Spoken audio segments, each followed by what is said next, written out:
What's up, ladies and gentlemen? How's it going? It's Dan here from Cry Noir. I was a little stuck for ideas as to what I was going to talk about today, I'll be honest with you. I spent so long last week working on the Amiga video that I just didn't give any thought to this week whatsoever. I was so focused on that. Because I was sort of busy every night and worked really hard on that one, I kind of owed the missus a bit of a kind of a makeup thing because, like I said, she hardly saw me all week. So Sunday was a nice little day out. I set the video uploading and we went for a nice day out. Monday night we was sorting out the landlord for the flat upstairs.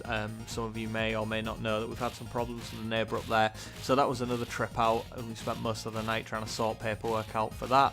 And the Tuesday my brother and his family had all come up to stay with my folks, so I went round there and did that, and did the kind of the family thing. And then so the first time I've actually put any thought into this was last night. Sort of sat in front of the computer with a couple of beers, listening to Spandau Ballet and wondering what the fuck I was going to talk about tonight. So my first thought was, let's hit Kotaku and see what's on there, see if there's anything of interest going on in there that sort of inspires me to talk about. And I had a look and there was a couple of articles about the Nintendo Switch. I thought, it's quite difficult to get enthused about the Nintendo Switch in any way, shape or form. I can't believe everybody else is enthused about it, but people got enthused about Bros and other such terrible things. People like Coldplay, So, here's an idea, Nintendo. Just make a console. I know it's probably a revolutionary idea, but if you could just make a console, that would be great. Because I'm old enough to remember when you did just make a console and there wasn't kind of like a weird kind of but afterwards. Actually, it was probably the SNES was the last time you just made a console. The N64 was close to just being a console, but you decided to use cartridges when everyone else was using CD. But that's fine. You could make a good argument for that, He didn't invent the Rumble Pack, and I believe you were the first to market with analog sticks as well. Cartridges at the time were a true and tested formula, and you went all out. That's fine, that's okay. The GameCube, it's a good console, it's really good, but we've decided to put them, instead of, learning from our mistake last time and having a proprietary kind of format for things to go on, we'll just use CD-ROMs. Only we'll make them tiny. Okay, and then they did the Wii, so that was a console that was exclusively controlled by your mind and by licking jam off the toaster. It was just a ridiculous thing. And then the Wii U, it's a console, but it also comes with a handheld and an extra screen. And then we're going to stick loads of stupid stuff on the extra screen that's important for you, and then nobody's going to use it because it's terrible, so then we'll go back to using a controller. And like now they've released the Wii, and it's a portable, but you take the controls pads off the side and you can stick them together like some sort of weird fucking god-awful homunculus controller. And then just Nintendo, just make a console, please. Just make a console. Before I die, make one console. That would be great. So, but anyway, so I didn't want to talk about that. And I also had a look on Kotaku. There was another article about Alien Isolation. I was like, are we still talking about Alien Isolation? I mean, it was good. It was interesting, but we're still talking about that. And as I scroll through Kotaku, because I'm on like a bit of an awful diet at the minute, lots and lots of rice and veg, and it's absolute torture. The most interesting thing that was on there was a scrolling advert on the side for McDonald's. That was, go say, wow, I'm actually drawn to a fast food marketing campaign because the main content of the articles was so dull. So I was like, oh Christ, what am I going to talk about? Now there's been a couple of things that have happened. There's kind of peripheries as they were, to the gaming industry, but they're sort of mostly exclusive to YouTube. But YouTubers talk about other YouTubers, so I thought I would stick my 2 penneth in as well. So I didn't really know which one to talk about, so I'm going to talk about both of them to a lesser or greater extent. The first one is the big and amazing, oh my god, shock horror news that Angry Joe is going to take 2 months out. Like, not 2 months out as in, like, he's not going to upload any videos, just 2 months out from one of the types of videos he makes. He's still going to be uploading shed loads of other stuff, but, you know, it just, so the angry reviews, he's taking 2 whole months out from doing that. And people lost their shit. Absolutely lost their shit. So, in reply to that, he just turned off all comments and ratings. And people then took to Reddit to lose their shit. And fucking, it astounds me. He's been doing it for years. Can he not just have 2 months off? Is that not allowed? And I can totally see where he's coming from for all that. There is definitely something to be said for, like, kind of effort put in compared to reward received. And Eli, the computer guy, talks about this all the time. I mean, his videos, he doesn't even edit them because he sees editing as time spent on productivity. You know what I mean? Time spent that he's not then getting a return on. He's like, if I edit them, I have to spend a whole hour and a bit chopping stuff out, if not more, depending on how long the video is. I've spent several hours doing that, and I don't really get any more views, so why bother editing them? I might as well just chuck them out there and get the same number of views for less effort, and that way I can do more videos. So that sort of seems to work, and you know, I can sort of see the angry reviews that Angry Joe does. They're really big feats of work.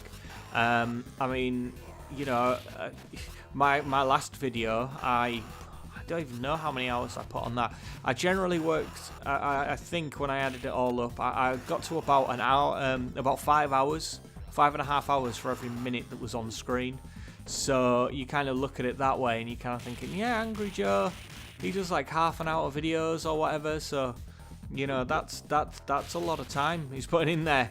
And you know, if he's getting similar views, I won't say it's the same, but if he's getting real good views and similar views doing just sort of general live podcasts or by doing just general video talking and stuff like that, then, you know, let him have a break, man. Just like 2 months, that's all he wants. 2 months to just take it easy and just chat, and then he'll go back to doing his reviews, because it's clear he loves doing them, and he does love doing them, judging by what I've seen.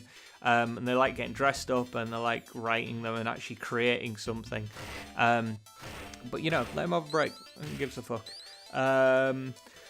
So yeah, that was one thing that kind of happened last week, and everyone lost their shit over, and I was completely ambivalent to. I think I might have to start calling these things like Dan Drones On in a completely uninterested fashion. I think maybe as I've got older, I'm just becoming more and more jaded and just less and less kind of, ooh, that's exciting, or that's interesting, or whatever. One of my last videos was AAA Burnout, where she's like, I'm bored of the gaming industry at the moment. I'm bored of it. I'm going back. I mean, I think maybe I'm just going through a midlife crisis. I don't know. I've decided to make pixel art games, and I want to do that. I've started a YouTube channel. I'm mostly spending crippling amounts of money on retro games that I can't afford and don't really ever have a chance to play, because it's what I always wanted when I was a kid. And yeah, so yeah, maybe I am just going through a midlife crisis. So don't listen to me. I'm old. So anyway, so the other thing, and this was the thing that really kind of stuck with me. This was the one that actually really was a lot closer to home for me. And it was the thing that Jim Sterling did on the Unity engine. And I believe the video was entitled, Does Unity have like a PR problem or something like, or an image problem? That was it. So yeah, I'll do a link to the video below, and I'll probably link a couple of other Angry Joe's videos as well, just so you can go and have a look at what he's been saying. But anyway, back to Jim Sterling. He was basically going on about how Unity, when you get the free version of Unity, the flash screen of every game that you put out there and all that is always made and powered by Unity, and it always has the Unity logo all over it, plastered all over it, like it's got like facial herpes or something.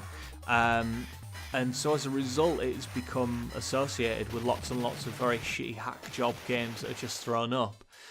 Whereas all of the really good games are made by, using Unity, because they're paid, they're generally bigger and better studios with more, of a budget. They're paid for Unity, so then they don't have the flash screen that says made by Unity. So consequently, nobody really associates Unity with the good games, they just associate it with the shit games. And I would say there's a very similar thing going with Game Maker Studio as well. If you've bought it, you don't have to have the Game Maker flash screen. If you haven't bought it, you do. Or I think, is it professional version or something? So, I mean, I don't really know. And 2 Clicks Philip also did kind of a reply, a sort of a rebuttal about this as well, and that was very interesting. But I don't know.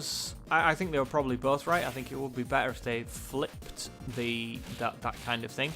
So if you paid for it and you're intended on making a very good quality product, then they would have Unity flash all over it. Whereas if you're just a shithouse asset flipper, then you don't get to put Unity on the front, and have some sort of quality control over it. I thought that might be, maybe that would be a good idea just as a marketing thing for Unity.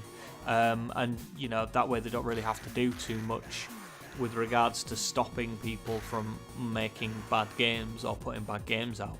They just have to reduce, they would effectively just reduce the amount of association with their product for all these terrible games. But I wanted to talk more about kind of a grander problem, and it's more of a problem that I have with Jim Sterling. I also come across this with another YouTuber called Sid Alpha. I watch a lot of their stuff, and I do like him. I think Jim Sterling's a really, really good writer, and I think Sid Alpha's ballsy as fuck, if I'm brutally honest. But yeah, I have this slight issue. I'm gonna try and defend I'm gonna defend the indefensible, I think, here. Possibly maybe playing just a bit of devil's advocate and stuff. Now, companies like Digital Homicide, we'll use Digital Homicide as an example, but we all know the kind of companies that are out there. There is no excuse if you release a game that's not very good, or it is shit, or it's absolutely terrible. If people are out there saying your game is shit, it's absolutely terrible, there is no excuse for going after them with frivolous lawsuits. Or, I believe they tried to sue several thousand anonymous Steam users for giving them bad reviews and things like that. And yeah, there is no excuse for that. It's completely unacceptable. And so is all of the other kind of shenanigans that they've got up to. But my kind of concern, my gripe, as it were, is I get quite annoyed when sort of Jim Sterling and Sid Alpha, and there's a couple of others as well that do it from time to time. They'll look at a game that's to all intents and purposes, yes, it's not maybe the best game in the world, okay, it's a long way away from a AAA title, and in fact it's a long way away from a very, very good indie title, but it is functionally working, and it's, often they can look okay, and there is some sort of gameplay in there for what it's worth, sometimes not a right lot of amazing gameplay or whatever, and they always just kind of, they'll sort of pick on stuff like going, oh, look at that, you hit the pause key and the music keeps playing, and they couldn't even be bothered to stop the music when you press the pause key. Or, oh, look at this, the animation for the changing of a magazine in the gun is pretty terrible. Or, the enemies are stock assets that have come from the Unity website and, from their storefront and all these kind of stuff. And they all kind of go, they all sort of, I don't know, I think they trivialise just how much work has potentially gone in just to get it to that state. Now I know that I've done some game development, as you know, the whole channel is about me developing games and making games, and I know just how much work goes into even the simplest of things, getting switches so that they open the correct doors and stuff, programming spawners so that enemies will come at a certain time, and they'll be on a delay so that they won't arrive initially. I remember one that Jim Sterling did where, it had the video started out with a cutscene of a guy in a car. He drives to some sort of petrol station type thing. He then gets out of that, and that's all done with a 3D rendered cutscene, which is done by, presumably by the developer. It certainly didn't look like stock assets. So all of that happens. There's like there is an intro cutscene. He gets out, and then it's just like a wave-based thing with terrible enemies that come after you. And you go and you pick up weapons, and you do something. You have to kill stuff. And all right, so the gameplay might be a little bit lacking, and it's certainly very much lacking in polish. But I was there going, yeah, but it does still have a cinematic intro. I was like, that's a lot of work, that, just to do that. Just to do the cinematic intro. And again, it wasn't an amazing intro, it wasn't spectacular, but it was there and it was playing. And it was a little bit buggy transitioning between that and the actual game. But then the game started and it was all... And he was like properly tearing this game an absolute fucking new arsehole. And I was there going... Okay, it's not an amazing game, and if the guy turned around and started trying to charge, you know, £20 or you know, $25 or something like that, then yeah, he's been a cheeky bastard. But I thought if somebody's done that and they've uploaded it to Steam for a couple of quid, and it's like maybe it's their first game, or maybe it's only their second game or something like that, or maybe they've made 2 or 3 games in the past, and this is the first game that they're going to market, or they're going to try and sell and actually try and claw some money back so they can hire some more people and they can do. And I was just like that. I was thinking, like, there's no need to be so shitty about this. Alright, okay, so you're not a huge fan of this game. It's not the best game ever made, but clearly there has been effort that's gone into it. Clearly there's been work that's gone into it. And I'm by no means saying you should you should be going out and praising it and saying it's amazing and everyone should get it. I know obviously you have mouths to feed, and you know you have your own company, and your company is basically made off the back of picking, you know, picking fights with indie developers. That sounds really negative, and I'm not going to say that because that's not what Jim Sterling does. He certainly picks fights with all developers, but I'm concerned that potentially, for every digital homicide there is out there that's like that quite clearly are just fucking asset flippers. And again, even asset flippers, I think that's a little bit fucking harsh as well. Right, there is. He showed footage of there's this one game which is actually just a sort of a free downloadable development suite for some sort of zombie survival game that you can get from the Unity Asset Store. And it's got monsters in it, and it's got a little town, and it's got some stuff. And the idea is that is a foundation for your first game. And there are about 5 or 6 versions of it on Steam where people have literally just downloaded it, stuck a menu in front of it, said this is our game, uploaded it, and now selling it for money. And that's bullshit. That shouldn't be allowed. But, you know, making 3D assets takes a long time. Is there necessarily any problems with somebody going to an asset store just to get sort of, you know, assets made by people that are an awful lot better than they could make, and then they focus on the programming or the story writing or things like that? So I don't even necessarily think asset flipping or, you know, using assets from the Unity store is a particularly horrific thing. And, you know, I just think potentially he's a little bit overly critical, and there could be quite a few well-meaning indie developers out there who potentially have put quite a lot of time. Maybe they're one guy up in a bedroom, or you're one guy in the corner of a living room, shall we say. And, you know, maybe they have put a lot of time into it, and, you know, they've finally got something that they're like, okay, people could play this, and potentially they'd be willing to hand over money. And then they get lumped in with loads of shysters and other companies that are quite clearly, you know, slightly bigger companies, maybe with 5 or 6 people or whatever, who literally do just download these asset packs, flip them out and get them out there and do all that kind of stuff. And I'm just concerned as to how many sort of genuine indie developers may very well be caught in that crossfire. That was all. I'm still not going to stop watching Jim Sterling. I do like a lot of his videos, and I have seen quite a few times when he's pointed out some very good games and stuff like that, and that's unfair credit to him. And he's very funny. He is very funny.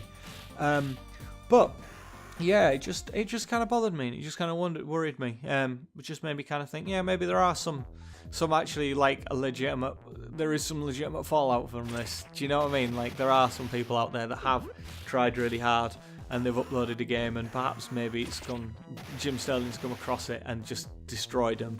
And I kind of thinking maybe there would be a little bit antsy towards him, and maybe, you know, something like that.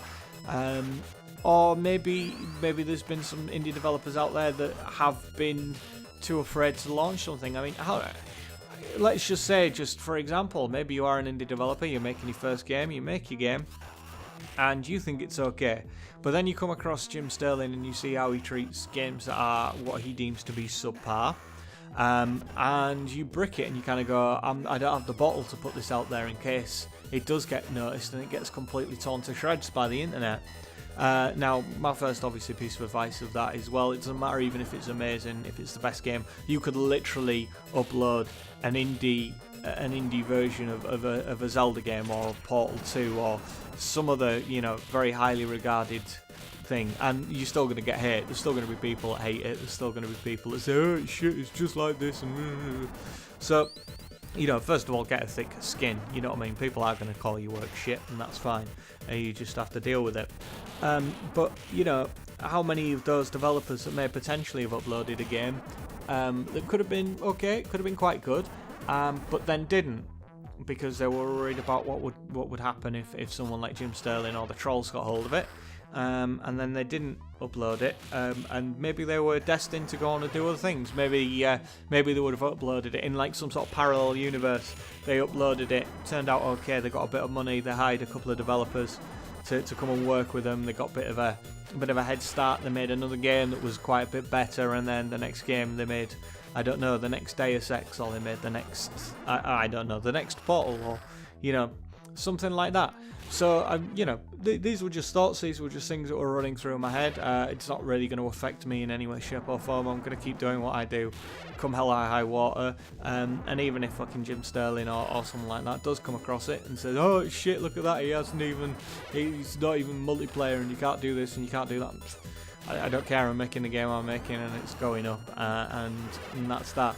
They're never going to see it anyway, because Steam is overflowing.